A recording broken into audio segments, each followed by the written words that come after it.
G'day guys, welcome back to another video. Today we'll be doing Mt Halifax. This walk will be broken into two videos, with the first one being a guide to summiting Mt Halifax and the second one being a guide to summiting Godwin's Peak via Mt Halifax. Before you start the walk, there's a little box with a notebook in it that you sign your name and put your phone number down, and it just allows the rangers to know who's been on the track and where you plan on going and whether to look for you or not. So make sure you sign that. So once you've signed your name off, you walk through the gate, and instead of following the road, you make a turn to the right and you'll see a walking track sign up ahead. The first stretch of the walk is fairly flat and easy. It's about 1.7 kilometers from the car park into Rope Falls. Along the way you'll pass Gorge Falls as well, and they're two really nice swimming holes, so even if you didn't want to do the whole walk, they're actually a great place to swim. The track's quite well marked, so it's not that easy to get lost. It is a very difficult walk. In terms of dangerous animals you might find and what to be prepared for, I've seen snakes along here and plenty of leeches. And here is a very friendly dog that sometimes joins you on your walk. Along your way to Rope Falls, you'll pass one little waterhole that's not marked on the map, but would be a nice swimming hole. So I've just reached Gorge Falls. It opens out and you cross across the river.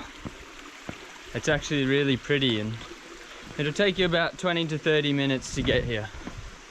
So from Gorge Falls, it's another 100 to 200 meters to Rope Falls,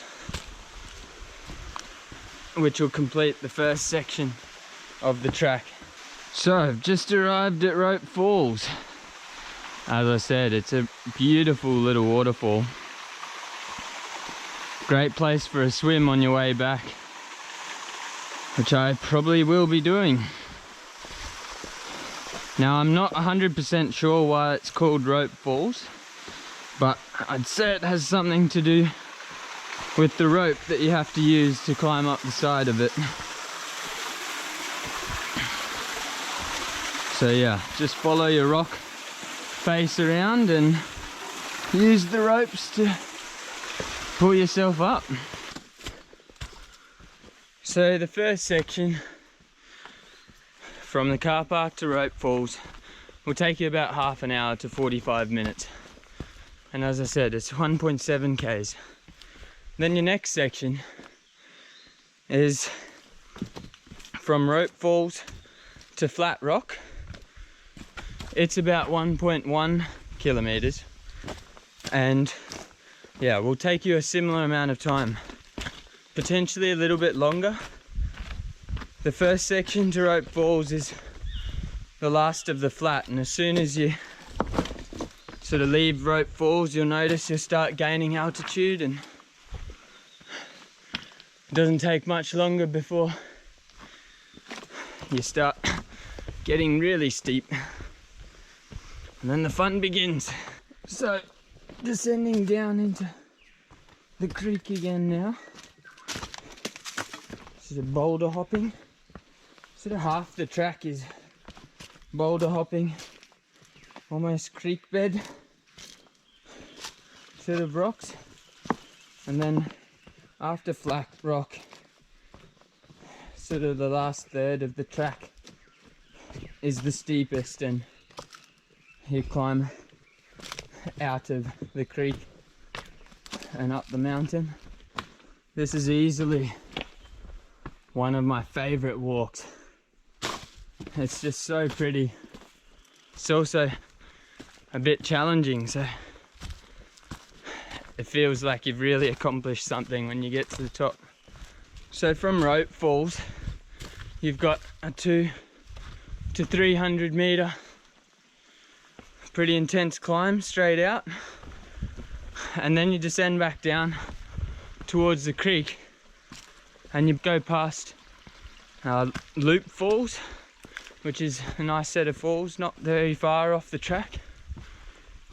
And then you sort of ascend again a little bit and then back down into the creek, and you follow the creek for about 500 meters to flat rock where we are now.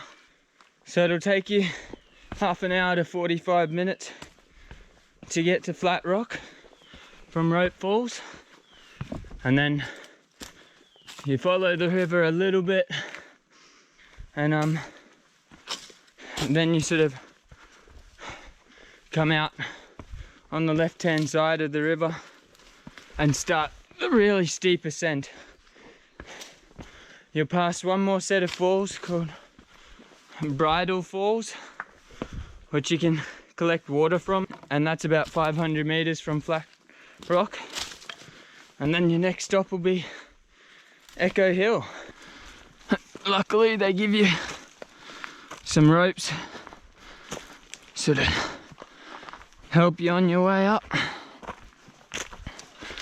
From here on there's a fair few sections where you use the ropes to help you get up. As I said, it gets pretty steep.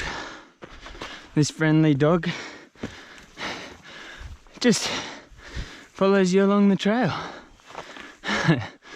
It's pretty funny, but must enjoy hiking up and down with you. She's certainly fitter than me.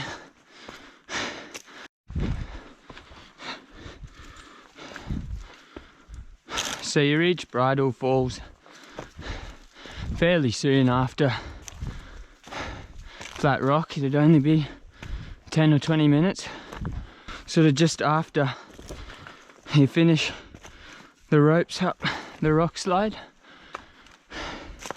and keep following along and sort of cut across the eastern face of the mountain up this sort of fairly steep rock rubble. As you get up onto this eastern face, sort of catch a glimpse of the view, and I'm very lucky I've picked a beautiful day for it, so hopefully we get the amazing view up the top. I have to use ropes. The poor dog can't.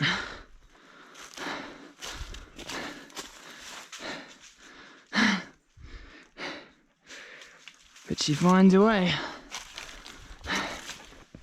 I wouldn't recommend doing this walk any earlier in the year than winter. I have done it, and because there's more rain at the start of the year, the track gets more overgrown. It's sort of harder to see where you're going, and there's a lot more leeches, and plus the slippery rocks make it a bit slower and a bit more dangerous as well. So if there's been a bit of rain, I'd probably recommend waiting a week or two for it to dry out. Yeah, winter's great, it's nice and cool, and even later in the year is not too bad either. Seems to be water most of the year round in the creeks. Now along your way there's 3 campsites, and they're labelled Camp 1, 2 to 3. So they're sort of nice flat spots that you can take a break if you need one. I've always found this part of the track really fascinating, because until now you're in the rainforest the whole time, and then suddenly it just completely changes vegetation and you lose a lot of the tall trees, and it suddenly gets a lot more grassy. So it took me about 45 minutes to get to that change in vegetation after flat rock, and then another 10 minutes or so up to Echo Hill where I am now. So it's sort of a false peak almost, but it gives you an incredible view, and you can see your finish point from here too. So here's Echo Hill. It is spectacular.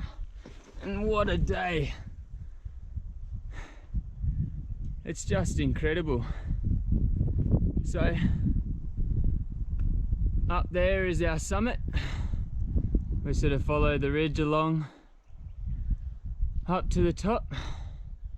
That's the Halifax summit, and I'm gonna follow this ridge line across the top down to that second peak over there, which is Godwin's Peak. Hopefully you can hear me, it's a bit windy, but man, it is a beautiful day.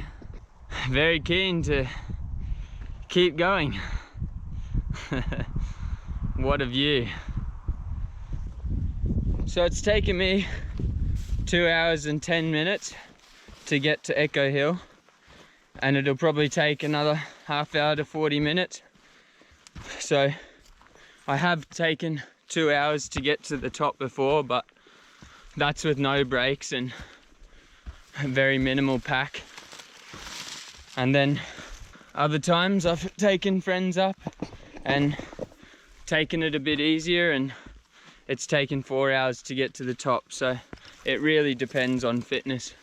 Now, to get to the trailhead, the car park at the start of Mt Halifax, you travel about probably 40 minutes north of Townsville, and just before Rollingstone you turn left onto Pace Road, and you'll notice a pineapple farm on either side of the road, and you follow that to the end of the road and you'll get to the Halifax car park. So just near the top you'll see the track. You can either go to the left or the right, and the left track just goes up to the lookout, and if you follow, I'll come back down to the right track to keep going along to Godwin's Peak. Holy dooly, that view never gets old. Whew. Check that out. That's incredible. This is easily the best view I've had since doing this walk. Clear blue skies. You can see out to all the islands. Back to Townsville in the distance. So I've got an apology to make. Turns out my friend that led me up the whole mountain is actually a male, and his name is Dutch. He's been great company. He's got a tag on his collar that says, "I will be your tour guide." One fit dog. Thanks heaps for joining me on yet another walk. Make sure you don't miss the next video, where I continue on to Godwin's Peak. But until then, as always, happy hiking.